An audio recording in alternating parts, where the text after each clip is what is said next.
ఒక పక్క చూసుకుంటేనేమో 27న జరగబోతున్నాయి ఈ నెల. ఓ పక్కేమో మనకు రాష్ట్రం అసెంబ్లీ సమావేశాలు కూడా జరగబోతున్నాయి. ఒకవేళ రాష్ట్ర బడ్జెట్ ఏమైనా వస్తుందా లైన్లోకి? నేనేం చెప్తాను, ఇప్పుడు వాళ్ళ నిర్ణీత దీని ప్రకారం వాళ్ళు గడుపుకుంటూ ఉంటారు. అంత తప్పితే ప్రత్యేక మన ఇష్టం కాదుగా. ఈ రోజు సమావేశం పెట్టమంటే మనం పెట్టరు, మనం వద్దంటే ఆగరు. వాళ్ళ ప్రభుత్వ నిర్ణయం అది.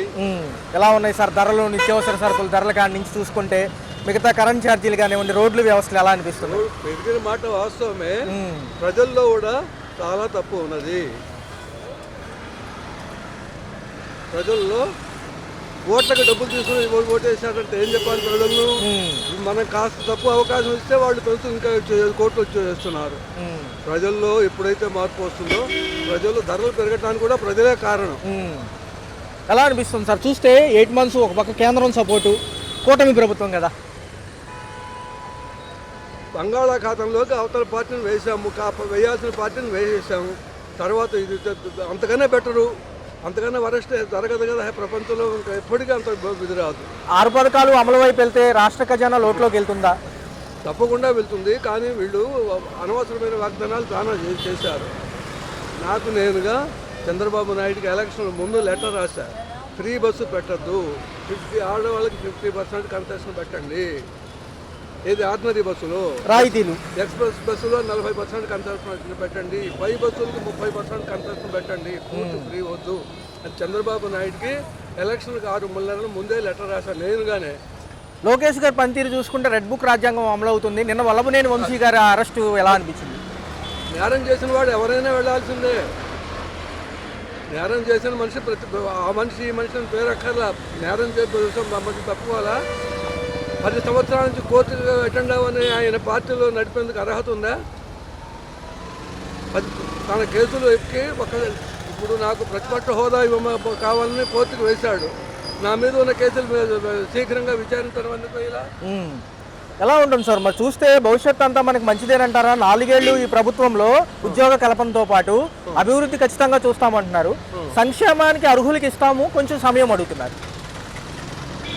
ఇదే ఇప్పుడు ఒకటి పిండి కొద్ది రొట్టె, అక్కడ లేనిది ఎక్కడి నుంచి తెచ్చిస్తావు? బాగా పాత బాకీలు తీర్చేందుకు వడ్డీలు కట్టేందుకే సతమస్తమవుతున్నారు. అటువంటి పరిస్థితుల్లో ఒకేసారి చేయమంటే చేయలేరు. ఆ వరస్ట్ ప్రభుత్వం పడిపోయింది. వీళ్ళు ఒక మోస్తరు అంతకన్నా బెటర్గానే పరిపాలిస్తారు, అటువంటి అనుమానం లేదు. అంతకన్నా బాగానే ఉంటుంది. వీళ్ళు చెప్పిన పూర్తిగా 100% చేయలేకపోయినా కానీ ఏం పర్వాలేదు. జగనన్న 2.0 అంటున్నారు, మరొకసారి ప్రజల్లోకి అంటున్నారు. ఆయన ఆహ్వానిస్తారా ప్రజలు? సూర్యుడు ఆకాశం నుంచి దిగి వస్తే వస్తాడని ఎవరన్నా అనుకుంటారా? ఆయన గెలుస్తాడని కూడా ఎవరు అనుకోరు, రారు. కేంద్రం సపోర్ట్తో మనకి ఎలా ఉండబోతుంది? పోలవరం, అమరావతి ఖచ్చితంగా ఈ 4 ఏళ్లలో పనులు ఎంతో కొంత పూర్తవుతాయా? తప్పకుండా పూర్తవుతాయి. అందులో అనుమానం ఏం లేదు. ఫైనల్గా చూసుకుంటే ఏంటి మరి సినీ రంగంలో కూడా చిరంజీవి గారు రాజకీయాలకు దూరంగా ఉంటారంటున్నారు. ఆయన శ్రీరంగం అంటే దేవాలయానికి వెళ్ళినప్పుడు అక్కడ మాట్లాడకూడదు కదా. ఇప్పుడు తిరుపతి దైవ దర్శనానికి వెళ్ళిన మనిషి అక్కడ నేను అన్యమతస్తుడు అక్కడ సంతకం పెట్టాలంటే అదే ఇష్టం లేకపోయింది. నువ్వు రాజ్యాంగం నువ్వే అమలు పరుస్తా? ఏంటి సార్ చూసుకుంటే చింతమనేని ప్రభాకర్ గారు ఏలూరు దెందులూరు నియోజకవర్గం కొంచెం హడావుడిగా మారింది 2 రోజుల నుంచి. వేరే మాజీ ప్రభుత్వ నాయకుల పైన, డ్రైవర్ల పైన దాడి అంటున్నారు. ఆయన కూడా అంత ఇదైన మనిషి ఏం కాదు. ఏదంటే ప్రజలు ఎన్నుకోవడం బట్టి ప్రజలు పనికిరాని వెధవను కూడా ఎన్నుకుంటున్నారు. చింతమనేని ప్రభాకర్ అంత ముందు చేసింది నాకు తెలుసు. ఎమ్మెల్యేని కొట్టాడబట్ట. మరి చూస్తే భవిష్యత్తు ఎలా ఉంటుంది సార్? మనకి ఉద్యోగ కల్పనతో పాటు మిగతా విద్యా, వైద్యం అనేది కొంచెం ప్రియమంగా మారింది. ఆరోగ్యశ్రీతో పాటు వాలంటీర్స్ లేరు ఒక పక్క. ఇప్పుడు ప్రతి మనిషి కష్టపడాలి. కష్టపడకుండా ఊరికే వచ్చేదానికి ఆశ ఎదురు చూస్తే అట్లా. ప్రతి మనిషి ఎవరి స్థాయి బట్టి వాళ్ళు కష్టపడాలి. పూర్తి ఉచితం మీద ఆధారపడకూడదు. ప్రభుత్వం చేతనైన వరకు చేస్తుంది. దాంతో నిరుపేదలకి విద్య నేర్పించడం అది ప్రభుత్వ బాధ్యతే. నేర్చుకోవాల్సిన బాధ్యత వెళ్తుంది. అంతే తప్పితే పూర్తిగా ఉచితాలు ఇవ్వకూడదు. ఏం సార్ సిట్ అధికారులు అక్రమ మద్యం గత హయాంలో వేయబోతున్నారు. మొన్న వేసిన వెంటనే అక్కడ ఫైర్ యాక్సిడెంట్ జరిగింది జగన్ గారి ప్యాలెస్ దగ్గర. అలా అనిపిస్తుంది, చూసే ఉంటారు వార్తల్లో. కొంచెం విశ్లేషణ. వాళ్ళు అక్రమంగా ఎన్ని విధాలుగా సంపాదించుకోవాలో అన్ని విధాలుగా సంపాదించుకునే దానికి అలవాటు పడ్డారు. బై బర్తే వాళ్ళకి అది ఆ పార్టీ, పుట్టుకతోనే వచ్చింది ఆ పార్టీ. సో కూటమిలో అందరూ కలిసి ఉంటారా పవన్ కళ్యాణ్ గారితో సహా లాస్ట్ వరకు? తప్పకుండా కలిసి ఉంటారు. అంటే బీజేపీ ఏమైనా తీసుకెళ్తుందా ఆయన సీఎం బరిలో? ఇప్పుడు ఒకటి బీజేపీ ఉన్నా కానీ కేంద్ర రాష్ట్రానికి చేద్దాం, మేలు చేద్దామని చెప్తే కీడు చేద్దామని అనుకోలేదు కదా. ఇప్పుడు ప్రజలు సక్రమంగా ఆలోచించే విధానంలో లేరు. మనకి ఫ్రీగా ఎవరు ఇస్తాడో దానివైపు మొగ్గుతున్నాము. ఇప్పుడు అతి పేదవాడు ఆశపడ్డాడంటే అది వేరు, పెద్ద స్థాయిలో ఉండేవాడు దానికి ఆశపడితే అట్లా, గోల్మాల్ చేస్తే అట్లా. ప్రభుత్వాలు నిర్దేశన ఇవన్నీ పెట్టినాయి. నీ సక్రమంగా వ్యాపారాలు చేసుకుని ఎవరవుతున్నారు, అక్రమ వ్యాపారం చేయమని లేదుగా. తిరుపతి ఏఆర్ డైరీ కూడా తేలిపోయింది, నలుగురు అదుపులోకి తీసుకున్నారు. ఖచ్చితంగా లడ్డూలో జరిగిన మాట వాస్తవం అంటున్నారు. ఎలా అనిపిస్తుంది? నేరం ఎవరు చేసినా సరే, ఏ పార్టీలో వాడు చేసినా సరే, హత్య చేశాడు కాబట్టి వీడు మన పార్టీ వాడని చెప్పి రక్షించకూడదు. హత్య చేసిన వాడిని దీని ప్రకారం వాడు వెళ్లాల్సిందే, అదేంటి ఇది కాదు. వాళ్ళు సంక్షేమం చేశాయి, ఇప్పుడు చేస్తామంటున్నాయి. సమయం ఇవ్వచ్చు అంటారా, లేకపోతే త్వరితగతిని చేయాలంటారా సంక్షేమం వైపు వస్తే? అంటే 6 పథకాలు అన్నారు కదా. సూపర్ 6 అనేది టెక్నికల్గా సాధ్యం కాదని చెప్పేసి చెప్తున్నారు కదా. అంటే గత ప్రభుత్వం చేసింది అంటే ఎక్కడ లేని నిధులు, ప్రతి నిధులు అన్నీ తీసుకొచ్చి కూడా దీన్ని దారి మళ్లించాయి. ఈసారి అట్లా చేయడం కరెక్ట్ కాదు, సూపర్ 6 అనేది సాధ్యం కాదని చెప్పి చెప్పారు కదా ఇప్పుడు గవర్నమెంట్. సో దాన్ని అయితే మేమైతే సమర్థిస్తున్నాం. ఎందుకంటే దేనికి సంబంధించిన పనులు దానికే జరగాలి. ఇప్పుడు సో అప్పులు చేసి పప్పుకూడి తినడం అనేది కరెక్ట్ కాదు. అది రాష్ట్ర అభివృద్ధి కానీ రానున్న తరాల భవిష్యత్తు కానీ అది మంచిది కాదు. సో మేమేంటే అప్పులు చేసి సంక్షేమం చేయడం అనేది ఎప్పుడు ఏ ప్రభుత్వం కూడా కరెక్ట్ కాదు. చేసిన ఏ ప్రభుత్వం కూడా ఎన్ని రోజులు కూడా అలా చేసిన ప్రభుత్వం కూడా ఎలకాలం ఓట్లు పడతాయి, ప్రభుత్వం ఫామ్ చేస్తుంది అనుకుంటే తప్పే. అలాగైతే తమిళనాడు గవర్నమెంట్ అయితే కానీ, అలాగైతే గత ప్రభుత్వం కానీ ఎప్పుడైతే వాళ్ళే అధికారంలో ఉండాలి. కానీ అప్పులు చేసి సంక్షేమం అనేది మాత్రం అది సమర్థమైన చర్య కాదు. ఒక పక్క చూసుకుంటే ఏదైతే ఈ అరెస్టుల పర్వం రెడ్ బుక్ రాజ్యాంగం ఏనంటారా నిజంగానే? ఎందుకంటే నేను వల్లభనేని వంశీ గారు కానివ్వండి, గతంలో వాళ్ళు, నెక్స్ట్ గుడివాడ కొడాల నాని గారు అంటున్నారు. ఏం జరుగుతుంది అసలు రాష్ట్రంలో? ఒక పక్క దీంతో పాటు సినిమా రంగం వాళ్ళు కూడా 111 గొర్రెలు అంటున్నారు. పృథ్వీరాజ్ గారి విషయం చూశారు. ఒక పక్క చింతమనేని ప్రభాకర్ గారు మళ్ళీ ఫైర్ అయిపోతున్నారు. ఏంటి ఈ అంశాలు ఎలా ఉండబోతున్నాయి? యాక్చువల్గా అయితే ఇంకా చేయవలసింది ఇదైతే ఈ విషయంలో మాత్రం ఇంకా ప్రభుత్వం చేతకాని ప్రభుత్వం అనే చెప్పాలి. ఇంకా కరెక్ట్ చర్యలు తీసుకుంటున్నారు, చర్యలు తీసుకోవట్లేదనే చెప్పాలి. ఇంకా ఎందుకంటే వాళ్ళు చేసిన గత ప్రభుత్వంలో చేసిన తప్పులు చాలా ఉన్నాయి. ఒక్కొక్కటి అన్ని ఆధారాలతో సహా బయటకు వస్తున్నాయి. ఈ మదనపల్లి ఫైల్స్ దగ్ధం అవ్వడం అయితే కానీ, ఇంకా చాలా ఫైల్స్ దగ్ధం అవుతాడు కానీ, ట్రాన్స్ఫర్లు పోలీస్ ఆఫీసర్లు విఆర్లు ఇచ్చి వెళ్ళిపోవడం కానీ, ఇవన్నీ కూడా చూస్తే చూడలేనట్లు ఊరుకుంటుంది. ఇవన్నీ కూడా చాలా ప్రభుత్వం చేతకాని ప్రభుత్వం చర్యలు తీసుకోవట్లేదు. సరైన చర్యలు కాదు ఇవి. ఇంకా చాలా మంది తప్పులు చేసి ఉన్నారు, వీళ్ళందరూ స్వేచ్ఛగా తిరుగుతున్నారు. మంచి చేయడం మంచిదనం అనుకోదు, తప్పులను శిక్షించడం కూడా మంచి పని. వాళ్ళు తప్పులు శిక్షిస్తారనే ఉద్దేశంతో మీకు ఇన్ని ఓట్లు వచ్చే ఇంత మెజార్టీ ఇచ్చారు, మీరు అది మర్చిపోతున్నారు. మిమ్మల్ని తప్పులు శిక్షించినంత మాత్రాన్ని మీరు తప్పు వాళ్ళు అయిపోరు. ఒక పక్క జగనన్న 2.0 చూసే ఉంటారు, మళ్ళీ ఆయన ప్రజల్లోకి వస్తానంటున్నారు. ఫిబ్రవరిలో ఏమో పట్టభద్రుల ఎమ్మెల్సీ ఎలక్షన్స్ ఉన్నాయి 27న. మరి ఇప్పుడేమో అసెంబ్లీ సమావేశాలు కూడా పెడదాం అనుకుంటున్నారు. మరి ఎలా అనిపిస్తుంది? ఇవన్నీ ఎలా ఉంటాయి?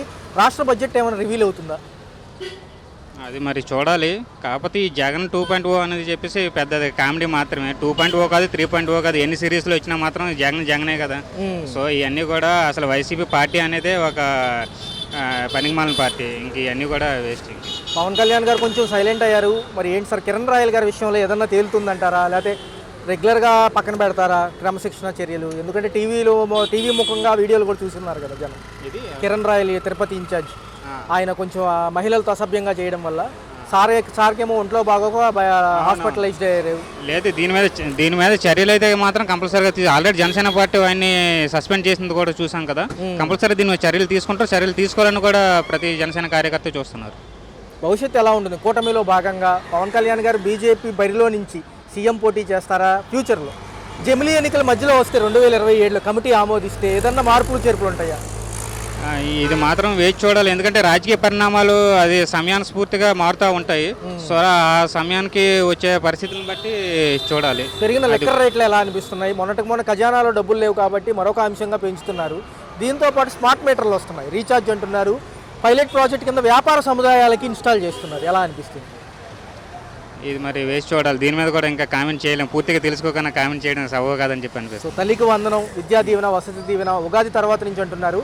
ఆల్రెడీ రైతులకు పెట్టుబడి సాయం కింద ఇస్తానన్న 20,000 అన్నదాత సుఖీభావ వచ్చే ఏదైతే స్టార్టింగ్ వ్యవసాయాలకి స్టార్టింగ్ నుంచి ఇస్తామంటున్నారు, ఈ అంశాలన్నీ నెరవేరుతాయా లేదా బడ్జెట్లు తక్కువ ఉన్నాయి కాబట్టి సమయం పడుతుందా? ఇది సాధ్యమైనంత వరకు కూటమి ప్రభుత్వం ఇచ్చిన హామీలను మాట ప్రకారం నెరవేర్చడానికి వాళ్ళు ప్రయత్నం చేస్తారు. సో అదే ఆశిస్తాను. వీలైనంత వరకు అయితే నెరవేరుస్తారు. నెరవేర్చలేని ఏమైనా ఉంటే ఇన్ కేసు నెరవేర్చకపోవచ్చు, కానీ నెరవేర్చిపోలేనంత మాత్రాన మేము అదే సామాన్య ప్రజలు ఇప్పుడు కూడా అప్పులు చేసి లేదా పప్పు కూడా తినడం అనేది మాత్రం కట్టకదని చెప్పి ఒక సామాన్యంగా నేను భావిస్తున్నాను. సో అట్లాస్ట్ 4 years పాలనలో డిఎస్సి ఉద్యోగ కల్పన ఎలా ఉంటుందన్న? అసలు ఉద్యోగాలు, అభివృద్ధి ఇవన్నీ కూడా అసలు పోయిన గత ప్రభుత్వం డిక్షనరీలో ఎక్కడా లేదు. సో వాటి గురించి మాట్లాడడం కూడా హాస్యాస్పదమే. లేదంటే ఎక్కడ ప్రపంచంలో కానీ లేదంటే వేరేదే మన దేశంలో కానీ ఎక్కడైనా కూడా ఒక కలెక్టర్ ఆఫీస్ కార్యాలయాలు లేదంటే సచివాలయం కార్యాలయాలు కూడా తాకట్టు పెట్టి డబ్బులు తీసుకొచ్చి మేము అభివృద్ధి చేసామంటే అది ఇంకా ఎలా నవ్వాలో కూడా తెలియట్లేదు. దాన్ని అసలు అది చాలా హాస్యాస్పదం. అది బస్సు ప్రయాణం బాగుంటుందా ఎక్కడికైనా వెళ్ళడానికైనా?